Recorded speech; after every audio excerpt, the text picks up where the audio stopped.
కటిక పేద విధవరాలు, ఆసరా లేదు, 2000 పింఛన్ మాత్రమే. 95 సంవత్సరాల వృద్ధురాలు, తనకు 3 కుమారులు.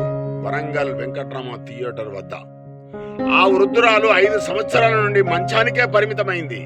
మాట లేదు, చూపు లేదు, అన్ని సేవలు 3వ కుమారుడే. ఒక తల్లి తన బిడ్డను ఎలా ఆదరిస్తుందో అలా 5 సంవత్సరాల నుండి సేవ చేస్తున్నాడు తను, తన భార్య. అపాయాలు ఏర్పడి చనిపోయేదే కాని బ్రతికింది. కొంతకాలం క్రితమే కుక్క అనేక చోట్ల కరిచింది, గాయాలయ్యాయి, ఇంజెక్షన్ పడ్డాయి, బ్రతికింది. ఎప్పుడు జీవిపోతుందో తెలియదు గాని బ్రతికి ఉండగానే ఎవరైనా కనికరం చూపుతారా, దయ చూపుతారా?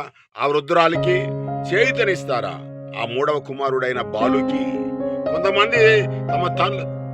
కొంతమంది తమ తల్లులకు సేవ చేసే మనసు లేక, తిండి పెట్టక, వైద్యం చేయించక, హింసలు పెట్టి చంపే మృగాళ్ళు ఉన్న ఈ రోజుల్లో బాలు అనే ఎవరిని చూసి బుద్ధి తెచ్చుకోవాలి ఎవరైనా. ఈయనే భారత్కి ఆదర్శం. ప్రధాని మోదీ లాంటి వ్యక్తియే తన తల్లిని ఎంత ఆదరిస్తాడో చూశారు కదా.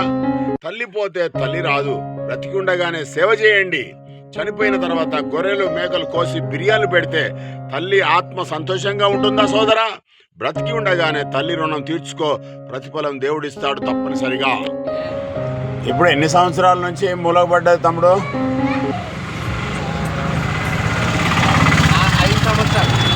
5 సంవత్సరాల నుంచా? వయసు ఎంత అన్నావు తమ్ముడు? 95. ఇప్పుడు నీ యొక్క సేవ ఎంతకాలం తమ్ముడు?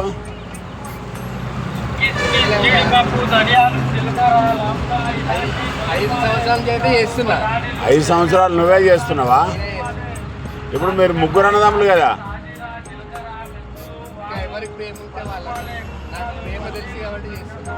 ఓకే, వారిద్దరు అయితే చేయట్లేదు కానీ నువ్వైతే చేస్తున్నావు.